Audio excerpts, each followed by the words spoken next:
Hello, my name's Glyn Morgan, and this is an online class on ethics and international relations. This is just a brief introductory lecture to tell you what we will be doing for the next 8 weeks. What's international relations? Simply stated, international relations covers the interactions and politics that exists between states. International relations, and more generally international politics, differs from domestic politics, which involves the politics that takes place within states. International relations between states, domestic politics within states. We're approaching international politics from the perspective of ethics and law. And to understand what ethics and international relations is, it might be easier just to begin with talking a little bit about law. Law regulates the interaction between states. It regulates it in a rather unconventional way because law typically requires there to be a state that punishes on its behalf. When it comes to international law, there's no world state. There's no entity to punish on its behalf. So international law involves an agreement between states to regulate matters and to punish each other. What's ethics? One way of thinking about ethics or morality, ethics and morality are simply two words that mean the same thing, is to think of how law ought to be if it were ideally fair. The ethical perspective is a idealizing perspective, and it looks at the world as if it were ideal, ideally fair, ideally just. What would law be like if it were ideally just? What would the regulation of international relations be like if it were ideally fair, ideally just? Now, lurking in the background when we talk about ethics and international relations is this figure of the realist.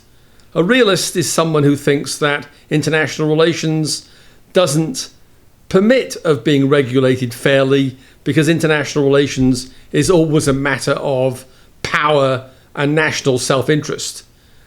We see the realist in our opening week in the figure of Stephen Miller, who says that going back since the dawn of time, states have only acted in accordance with power and self-interest. There's no such thing as ethics. There's no such thing as law.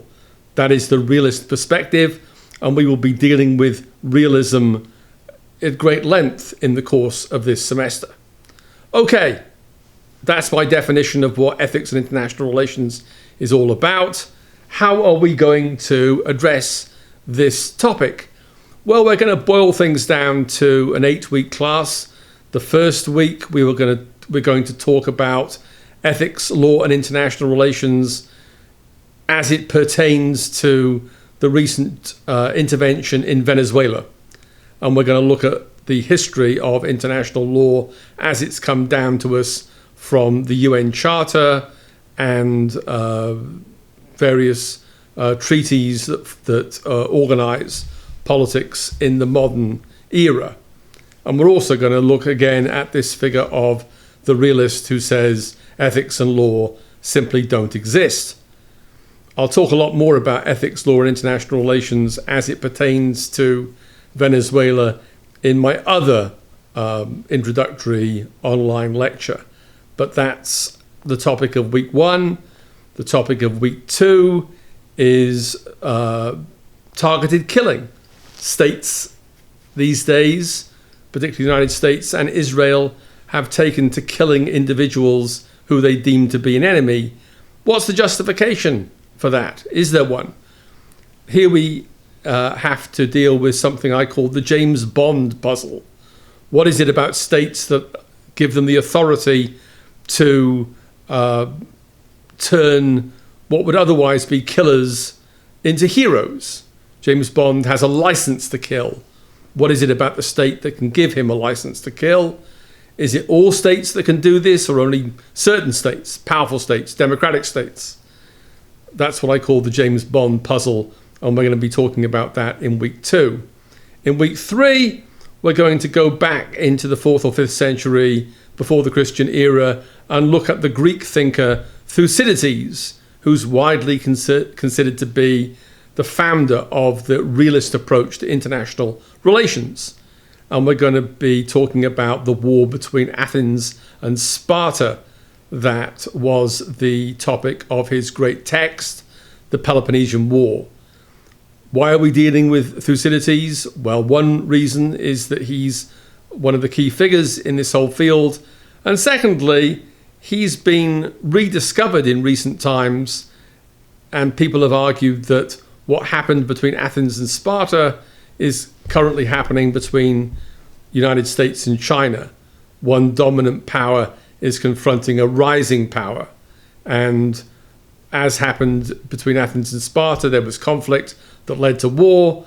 So we can expect a conflict between the United States and China. That's the topic of week 3. Week 4, we're going to be talking about realism in the form of the writings of Thomas Hobbes, and we're going to be looking at the critics of realism that are typically referred to in international relations as liberals, and we're going to be approaching that topic from the perspective of the great German philosopher Immanuel Kant. So that week is Hobbes v. Kant, realism versus liberalism. Is international relations nothing more than a domain of power and self-interest, or can it, as Kant and liberals argue, can it be regulated by law and international institutions? Can we have things like a League of Nations, a United Nations that seek to outlaw war? That is the topic of week 4. Week 5, we deal with human rights. Week 6, we deal with just war, terrorism and genocide. Week 7, we deal with the 9/11 wars, the war in Iraq and Afghanistan. And in week 8, we come back to Venezuela. We also deal with Ukraine, the war in Ukraine, and the Palestine war. Those are the 8-week topics. Just a few things about how we will organize the course.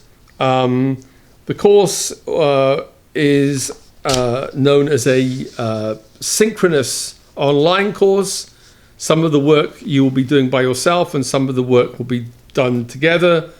Every week I will give out a discussion question, as I've done this week when I asked you to answer a question about the justification of intervention in Venezuela. Ideally, you will answer that question in a paragraph or 2 before the class, so I can refer to it. I'll read all of the responses prior to the class, and I will refer to them in the course of our discussion. So that's the first requirement. Answer the discussion question. Second thing to do is to show up for the weekly Zoom session. The only requirement there, other than showing up, is to turn on your screen. Make yourself visible. It's very hard to have a conversation unless you open your screens. And participate. Say something. We can't all talk at the same time, so press the yellow button that raises your hand, and I will recognize people as I see their yellow hands emerge. Third thing to do is there will be a weekly quiz on the readings, 10 questions, multiple choice answers. There will be 7 of those. There isn't one for the first week, but there will be 7 more of them, and you have to answer those questions. And the final requirement is a paper, which I haven't supplied the rubric for yet, but I will do, and you have to deliver a paper by the end of the semester. So those are the requirements. That's enough for me in terms of an introduction. I look forward to meeting you all. Thank you.